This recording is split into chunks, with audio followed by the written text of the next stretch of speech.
from ADD, Addis Ababa, Ethiopia, to the CPT, which is not Compton, California. I had a friend of mine on Facebook wrote, "How did you get from ADD, Addis Ababa, Ethiopia, to the CPT, Compton, California?" And I did not reply back as of yet. I can tell this person he does not travel at all. But anyway, CPT is the acronym, the airport code for Cape Town, South Africa. Cape Town, South Africa, their airport has to be one of the most fastest airport to get in and out of, going through customs and immigration. Another airport that reminds me of Cape Town Airport is Bali, Indonesia. I mean, they're both less than 15 minutes of waiting in line. And once you get to the customs officer, they look at you, stamp your passport book, and you're on your way. Now, in Cape Town, if you're American or if you're from the UK, you do not need to get a visa at all. All you need is your passport. Now, Ethiopia, you do need a visa as a foreigner to enter Ethiopia, but they do have the option to get visas on arrival, which you can get this through their internet site, which I advise you to do that. But Cape Town, you have to go through all those obstacles. It's very easy if you're American or from the UK. Just your passport and that's it. Now, after that, I got my baggage, and that was a breeze. And from there, I went to the exit door to the main lobby of the airport. And the first thing I do when I go to any country is to get a SIM card. Now, I have two phones just in case if I run through a mishap or some kind of obstacle of me losing a phone or the phone is broken or cracked or somebody stole it. I have an extra phone. So with that extra phone, I always get a SIM card, and I try to, if offered, get unlimited data. Now, one of the phone companies that I used in South Africa, Cape Town, is Vodacom. And I got my unlimited data from that company. After I installed the SIM card, I proceed to use Uber. But within seconds, I was approached from a man who claimed that he was an Uber driver and he could take me to my destination. Now, I know about this from visiting Brazil a lot, especially in Rio de Janeiro, because Rio is one of the most toured cities in the country of Brazil. That's where all the tourism happens in Rio. So you have a lot of scams also in Rio de Janeiro airport. You have some people that come up to you while you're trying to use your Uber and they claim that they're Uber and they'll take you to your destination to Copacabana, Barra da Tijuca, different places within the city of Rio de Janeiro.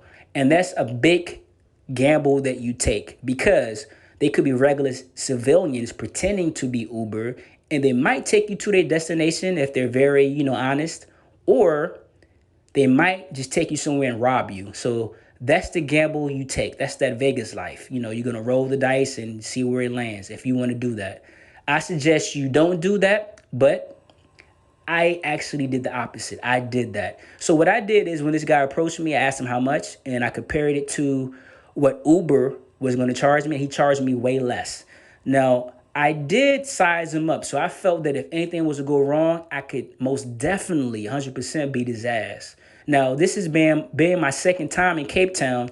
I know the route, how to get to downtown Cape Town. So if he was to take a funny route or a scenic route, I knew it was that time to whoop ass. But he did not. He was going the route that I was familiar with.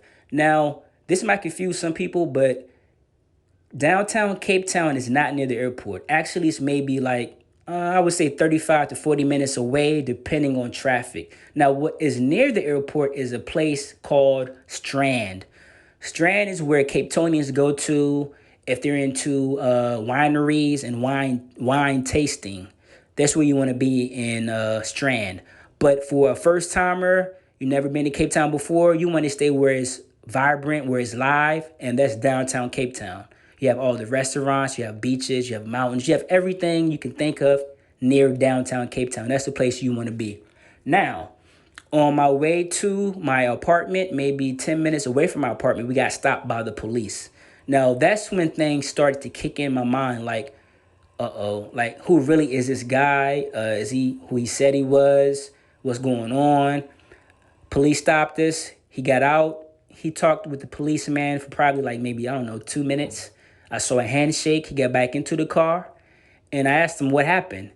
And he told me this is very normal in Cape Town because there's a lot of Uber drivers at the airport that pretend to be Uber drivers when actuality they're not Uber drivers. They're regular civilians taking you to your destination. So take that in note. I don't suggest you doing that, but if any Cape Townians are watching, do you usually take these people that claim that they're Uber to your destination? Let me know. But as a foreigner, I suggest you don't do that. Use the app, actually wait for them to come and pick you up. Now, people may think, well, why is Cape Town called the mother city and not a place like, for example, Ethiopia? Because if you think about it, Ethiopia is the only country in Africa that they never got colonized. Cape Town, South Africa, they did get colonized. Ethiopia, they never got colonized. So why isn't Ethiopia called the mother city versus Cape Town? Well, there's different reasons why Cape Town is called the mother city. One of them is because of Nelson Mandela. He didn't just do a lot for South Africa, Cape Town in general. He did a lot for the whole continent of Africa. His voice and the things that he did and he went through. Another reason why it's called the mother city is very technical because the way Cape Town is situated is next door to a place called Durban, which is also nice also. But Cape Town is situated right next to the ocean, and it's a metropolitan metro city.